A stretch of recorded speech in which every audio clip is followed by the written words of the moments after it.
22절부터 24절까지 말씀입니다. 창세기 5장 22절부터 24절입니다. 함께 공부하겠습니다. 무드셀라를 낳은 후 300년을 하나님과 동행하며 자녀들을 낳았으며 그는 365세를 살았더라. 에녹이 하나님과 동행하더니 하나님이 그를 데려가심으로 세상에 있지 아니하였더라. 아멘. 믿음으로 하나님과 동행하는 복, 하나님과 동행함이 복이다. 창세기 5장에 보면 족보가 나옵니다. 아담부터 노아까지. 오늘 보면 에녹은 365세를 살았다 그러는데 거기 족보에 나오는 사람들을 보면 평균 수명이 900살이 넘습니다. 성경에 보면 가장 오래 살았던 사람의 이름이 무두셀라인데 969세를 살았습니다. 우리가 상상할 수 없을 만큼 오랜 삶을 살았습니다. 그런데 이 족보가 강조하고 있는 것은 누가 몇 살을 살았다, 누가 몇 살을 살았다, 뭐 900살을 살았다 이게 아니라 900살을 살아도 끝은 죽었다는 것입니다. 800살을 살아도 죽고 900살을 살아도 죽고 몇 살을 살았든지 간에 생명을 가지고 이 땅에 태어난 사람들은 다 죽더라. 이게 성경 창세기 5장이 말하고 싶어하는 메시지입니다. 사람들이 왜 죽느냐? 성경은 죽음이 죄로 말미암아 주어진 결과라고 말합니다. 창세기 5장에 하나님이 사람을 창조하실 때 어떻게 해요? 하나님의 모양대로 하나님의 형상대로 남자와 여자를 창조하셨다라고 기록되어져 있는데 창세기 5장 3절에 보면 아담이 130세에 자기의 모양 곧 자기의 형상과 같은 아들을 낳았고 그의 이름을 셋이라 하였다라고 기록하고 있습니다. 아담이 자기의 모양, 자기의 형상대로 사람을 낳았다. 하나님은 하나님의 모양과 하나님의 형상대로 사람을 지으셨습니다. 그런데 하나님의 형상대로 지음받은 아담이 아들을 낳았는데 자기의 모양과 자기의 형상대로 아들을 낳았습니다. 아담의 모양, 아담의 형상이란 뭘까? 아담을 닮은 사람, 아담을 닮아서 태어났다라는 의미도 있지만 아담이 죄를 짓고 난 다음에 그의 후손을 아이를 낳았는데 더 이상 하나님의 모양, 하나님의 형상이 완전히 다 없어지고 사라진 건 아니지만 핵심은 뭐라고요? 아담의 모양, 아담의 형상입니다. 하나님은 사람을 만드셨을 때 하나님의 모양대로 하나님의 형상대로 지으셨고 하나님을 드러내고 하나님을 나타내는 삶을 살기를 소망했지만 죄가 들어온 다음에 하나님의 형상이 완전히 깨어진 건 아니지만 하나님의 형상을 잃어버리고 그리고 그것이 깨어지고 부서지고 망가진 상태로 아담의 형상을 따라 죄된 몸을 가지고 이 땅에 태어나게 되었습니다. 인간은 태어나면서부터 하나님의 형상, 하나님의 영광을 드러내기보다는 아담의 죄된 본성, 부패한 그 본성을 가지고 이 땅에 태어나게 되었습니다. 한 사람으로 말미암아 죄가 세상에 들어오고 죄로 말미암아 사망이 들어왔습니다. 모든 사람이 죄를 범하였음에 하나님의 영광에 이르지 못하더니 죄가 들어오고 죄로 말미암아 사망이 들어오고 모든 인생은 그 인생을 어떻게 살았든지 얼마를 살았든지 결론은 다 죽었더라. 다 죽었더라. 아무도 피해갈 수가 없습니다. 이런 창세기 5장의 족보 가운데 죽었다가 이루어지는 그 장래의 행렬 가운데 하나님이 에녹이라는 에녹이 등장합니다. 에녹은 오늘 본문에 보면 그가 어떻게 했다고요? 죽음을 경험하지 않았습니다. 하나님이 그를 데려가십니다. 그는 죽음을 경험하지 않고 하나님이 다른 곳으로 데려가십니다. 사망이라는 죄의 심판, 저주, 그 행렬 속에서 하나님이 인생 가운데 이게 다가 아니다는 것을 보여주시는 거죠. 히브리서 11장은 우린 믿음의 장이라고 그러는데 거기에 에녹을 이렇게 설명합니다. 믿음으로 에녹은 죽음을 보지 않고 옮겨졌으니 하나님이 그를 옮기심으로 다시 보이지 아니하였느니라. 그가 옮기기 전에 하나님을 기쁘시게 하는 자라는 증거를 받았느니라.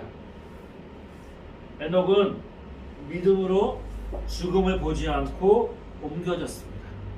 그가 죽음을 보지 않고 옮겨주기 전에 이 땅에 살면서 그가 어떤 증거를 받았다고요? 하나님을 기쁘시게 하는 자. 그러면 하나님을 기쁘시게 하는 자가 뭘까? 히브리서 11장 6절은 이어서 이렇게 말합니다. 믿음이 없이는 하나님을 기쁘시게 못합니다. 믿음이 없으면, 그러니까 하나님을 기쁘시게 하는 자는 믿음을 가진 자인데, 믿음은 어떤 믿음이냐? 하나님께 나가는 게 믿음인 거예요.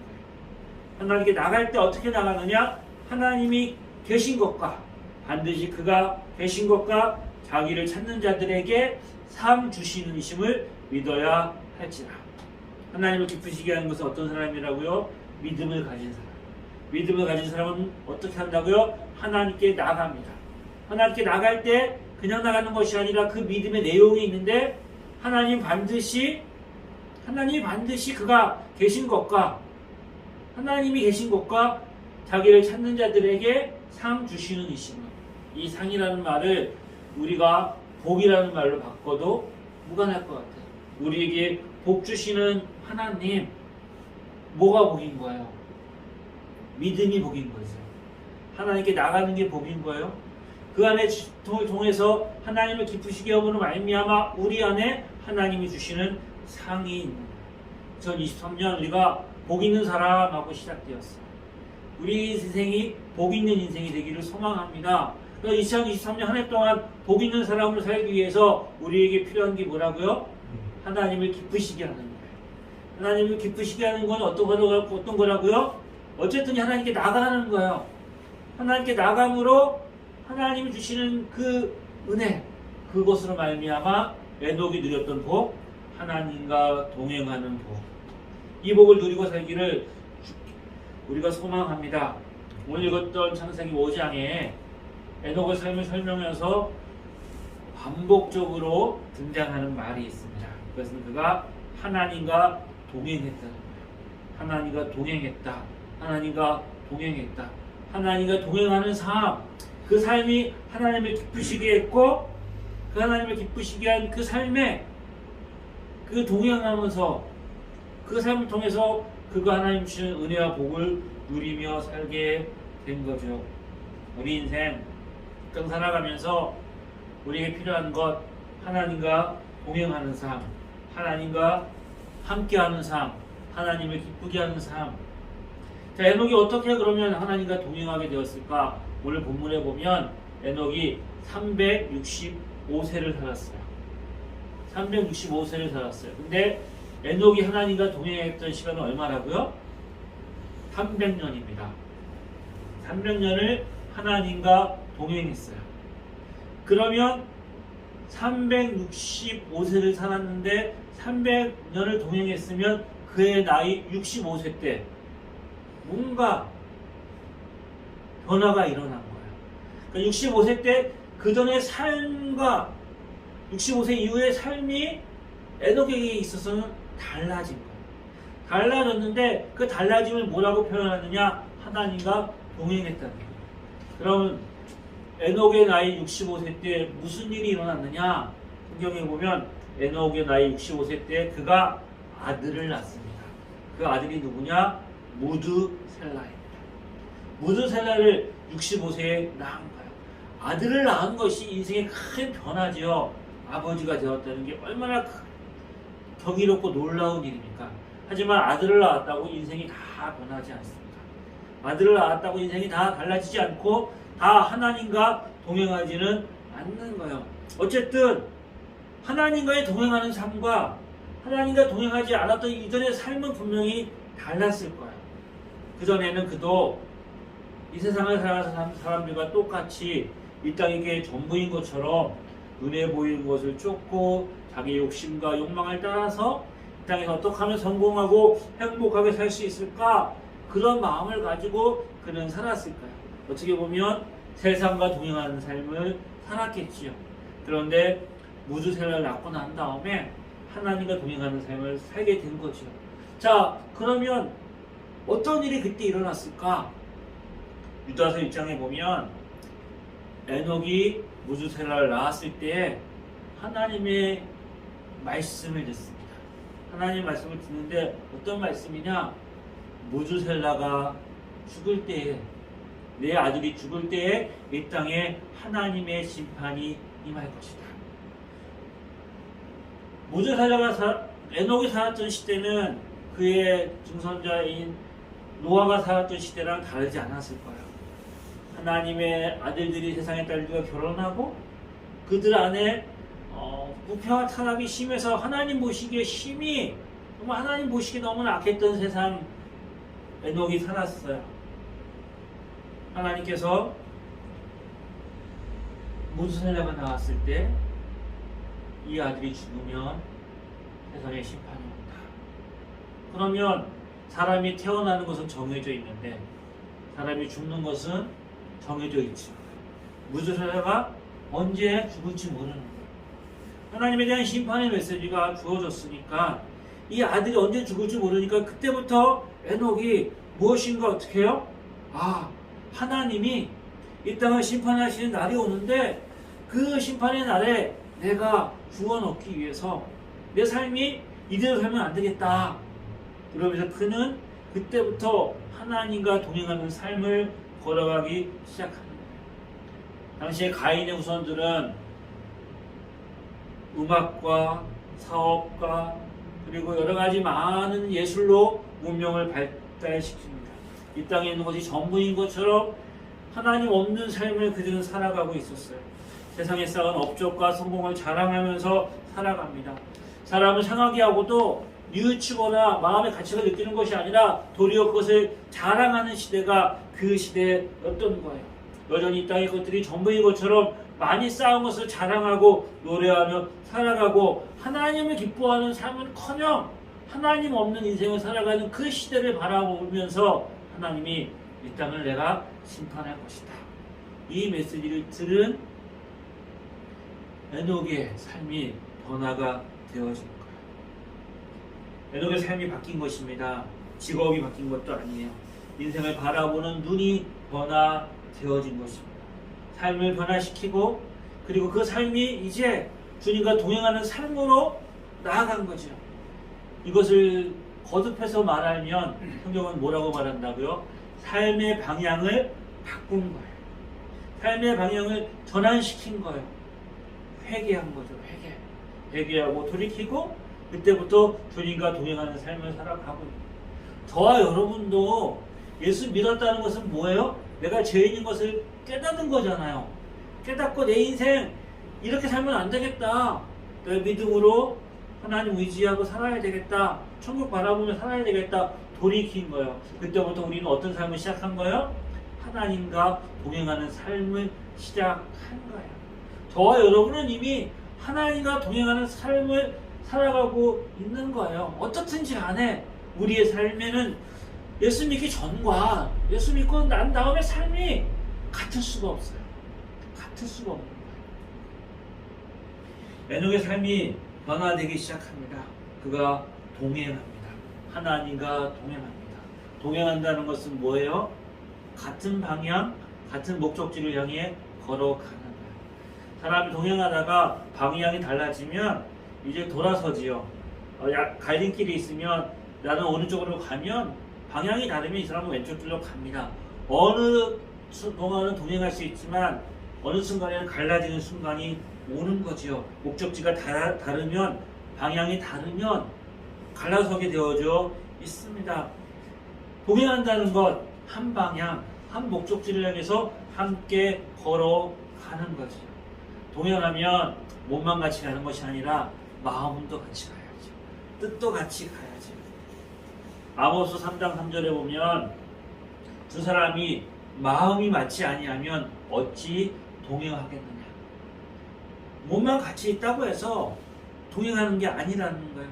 마음과 뜻을 같이 하고 같은 방향을 바라보고 같은 것을 향해서 나아가는 것을 동행이라고 말하는 거예요. 그 동행하는 동안에 어떤 일이 일어날 거야? 동행하는 동안에 마음이 같지 않으면 그것만큼 불편한 게 없는 거야. 그리고 서로 다툼과 싸움이 있다면 함께 있는 자리가 정말 그에게는 지옥과 같겠죠. 동행함의 필수는 나눔이고 서로의 친밀함이고 교제고 함께 하는 거예요. 동행하면서 뭐가 있어야 돼요? 기쁨이 있어야 돼요. 동행하면서 만족이 있어야 돼요. 동행하면서 하나님이 주신 은혜가 있는 거예요. 자, 우리 창세기 이것도 본문 같이 한번 다시 읽어보겠습니다. 자, 같이 한번 읽어보겠습니다. 시작. 무드셀라를 낳은 후 300년을 하나님과 동행하며 자녀들을 낳았으며 그는 365세를 살았더라. 에녹이 하나님과 동행하니 하나님이 그를 데려가심으로 세상에 있지 아니하였더라. 자, 보세요. 어떻게 했다고요? 하나님과 동행했어요. 동행하는 삶. 우리도 동행하는 거예요, 지금. 그죠? 우리가 함께 한 목적을 가지고 한 자리에서 예배하고 있는 거예요. 근데 이 자리에 같이 있다고 해서 우리가 동행하는 거냐? 아닌 거예요. 이 자리에 같이 앉아있다고 우리가 한 마음과 한 뜻으로 하나님 바라보고 예배하고 있는 거냐? 아닌 거라는 거예요. 어떻게 해야 돼요? 우리 마음이 주님을 향해서 모아져야 돼요. 그래야 내 안에 있는 기쁨을 함께 누리고 함께 공유할 수 있는 거예요. 그러니까 같은 자리에 와 있지만 누구는 와서 은혜 받고 가지만 우리가 이사야서를 묵상하잖아요. 이사야서 왔을 때 이사야서에 그 많은 것들을 가지고 예배하러 온 자들에게 하나님 뭐라고 말씀하세요? 너희가 보이러 왔다. 너희가 마당만 밟고 간다. 예배자리에 왔는데 누구는 주님과의 만나서 기쁨이 있고 그 복을 누리고 그 삶이 하나님의 은혜가 넘치는데 누구는 와서 뭐예요? 마당만 밟고 가는 거예요. 마당만 밟고. 우리 인생 하나님과 동행한다면 그런 삶이 되면 안 되겠죠. 친밀함이 있는 거예요. 하나님께 나오는 자에게 하나님 뭘 주신다고요? 상을 주신다는 거예요. 상. 여러분 상 받아본 지 얼마나 되셨어요? 밥상 말고 상 받을 때 기쁨이 있죠. 상. 근데 이 상을 뭐라고 그럼 상 그러면 상 받은 지가 너무 오래돼가지고 마음에 안 와닿을 수도 있어요. 근데 뭐라고 바꾸자고요? 복이라고 바꾸자고요. 복. 주님과 동행하는 자에게 하나님께 나오는 자에게 하나님이 복을 주세요. 이 복을 받아야 될 거예요. 근데 뭐가 복이라고요? 주님과 동행함이 복이에요. 주님과 동행하면 우리에게 주님이 주시는 게 있어요. 기쁨을 주시고요. 감사가 있어요. 행복이 있어요. 만족이 있어요. 평안함이 있어요. 은혜가 있어요. 제가 여러분에게 줄 수 있는 거는 한계가 있어요. 우리가 여러분에게 줄 수 있는 건 한계가 있어요. 그래서 우리는 뭐예요? 사람이 아니라 하나님이 주시는 은혜와 복을 기대해야 됩니다. 사람이 주는 복에 만족하면 내 안에 인생은 끊임없이 사람을 의지하게 되고 내 인생이 하나님 주신 은혜 안에서 평안과 만족을 못 느끼게 돼요. 그래서 우리가 끊임없이 누구요? 주님을 바라보아야 하는 거예요. 주님과 동행하는 일, 믿음을 가지고 동행하는 일, 이 일이 어떻게 가능해진다고요? 이 일이 가능하게 된 이유는 우리가 하나님과 동행하는 일이 가능하게 된 이유는 내가 하나님을 찾지 않았는데, 내가 하나님을 구하지 않았는데, 내가 하나님께 먼저 나가지 않았는데 하나님이 먼저 나를 찾아오셨고 하나님 나와 먼저 동행하겠다고 말씀하셨기 때문인 거예요. 주님이 우리에게 먼저 오셔서 우리를 손을 잡아주셨고 우리를 건지셨고 구원해 주셨고 내가 너와 함께 할 것이다. 내가 너를 떠나지 않을 것이다. 약속해 주셨고 그 약속대로 우리를 인도해 주시기 때문에 우리가 주님과 동행하는 삶이 가능한 거예요. 에녹에게도 마찬가지예요. 성경에 나온 모든 사람도 마찬가지인 거예요. 저 여러분 예수 믿는 사람이고 주님을 따르는 사람입니다. 예수 믿는다는 것은 한마디로 말하면 하나님과 동행하는 삶인 거죠. 에녹이 그랬던 것처럼 이전의 삶을 내려놓고 주님과 함께 동행하는 삶. 내가 주인이었던 삶이 아니라 내 욕심과 내 욕망을 따라 이 세상의 것을 추구하는 삶이 아니라 하나님의 뜻을 알고 하나님 기뻐하시는 것들을 찾고 하나님과 함께하는 삶, 그게 바로 하나님과 동행하는 삶인 거죠. 우리가 이 땅을 살아가면서 주님과 동행하는 삶, 그것은 기쁨이 넘치는 삶입니다. 하나님이 에녹을 데려가셨어요. 어디로 데려가셨을까요? 저와 여러분이 하나님이 데려가시는, 어디로 데려가실까요? 천국으로 갔겠죠. 그죠?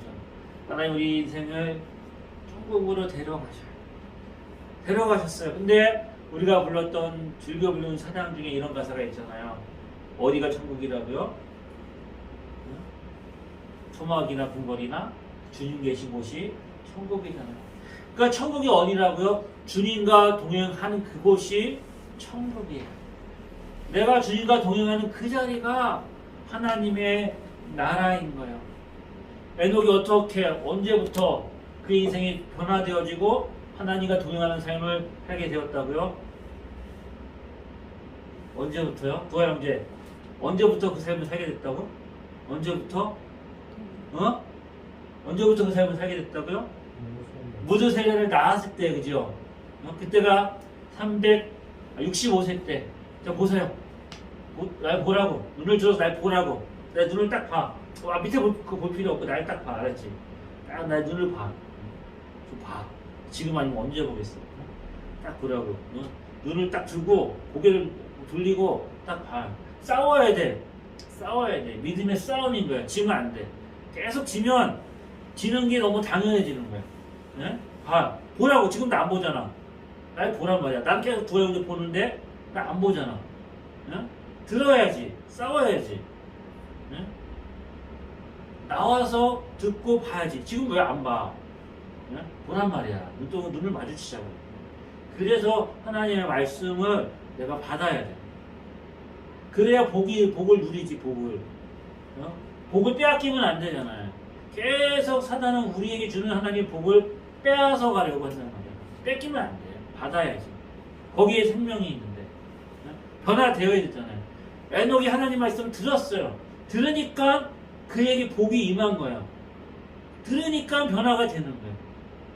우리가 그 에녹이 65세에 무드셀라 낳고 이 땅이 영원한 게 아니라 하나님 없이 살아가는 인생이 영원하게 지속되는 것이 아니라 하나님의 심판이 있다.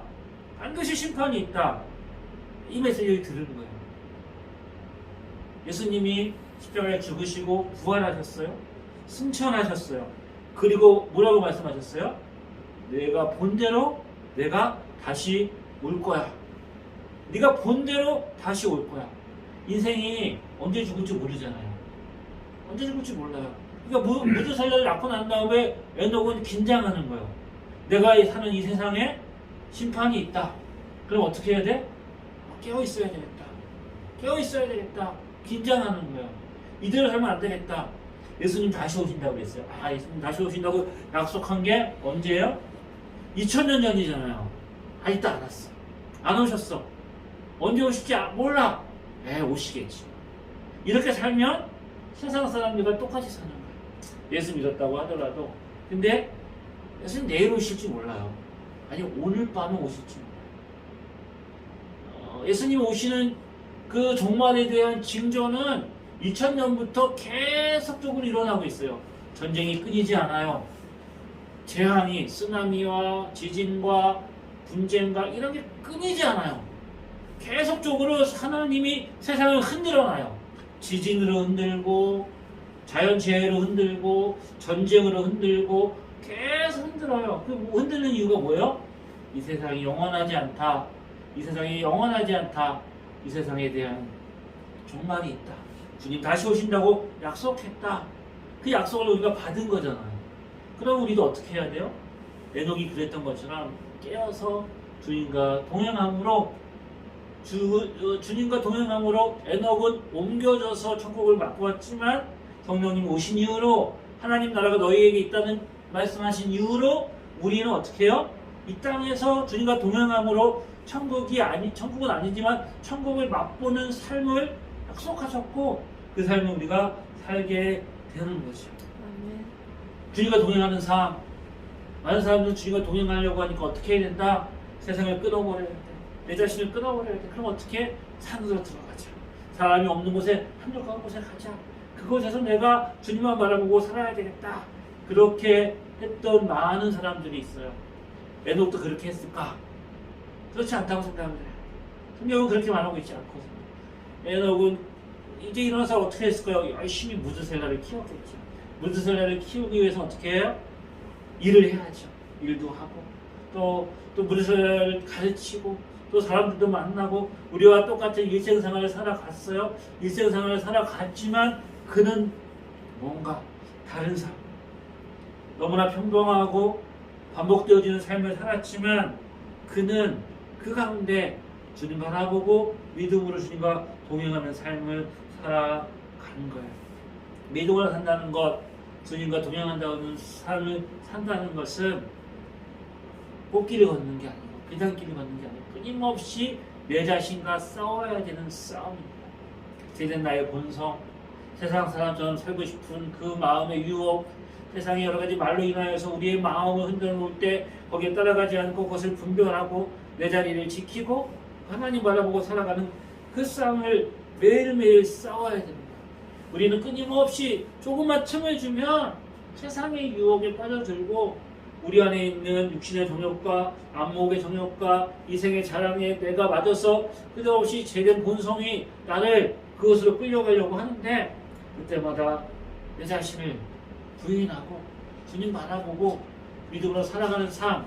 그래서 사도 바울은 이렇게 고백을 합니다. 형제들아, 내가 그리스도 예수 안에서 우리 주 안에서 가진 바 너희에 대한 나의 자랑은 이건데 단언하노니 나는 날마다 죽노라. 나는 날마다 죽노라.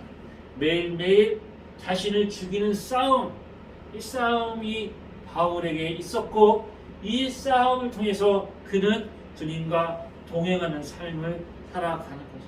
그래서 주님도 뭐라 그러셨어요? 나를 따라오려거든 너를 부인하고 자기 십자가를 지고 나를 따르라. 주님 그렇게 말씀하셨죠. 어느 목사님이 에녹을 묵상하면서 에녹을 하나님 왜 데려가셨을까 이렇게 말씀을 묵상하시면서 300년을 주님을 동행했잖아요. 그죠?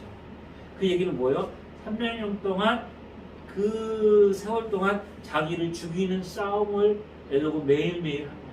매일매일 자신을 죽이고 주님 바라보고 주님 의지하는 삶을 매일 살았어요. 그러니까 이 삶에서 어둠으로 육신의 생명은 죽음을 경험하지 못했지만 자신의 영적인 삶에서 죽음을 매일 경험했으니까 너는 더 이상 이 땅에서 죽음을 경험할 필요가 없다. 매일 그렇게 죽었는데 이제 그냥 나랑 같이 가자.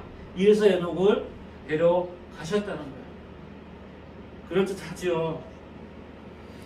내 자신이 부정되고 자아가 깨어지고 내가 죽는 그 자리가 하나님의 나라입니다.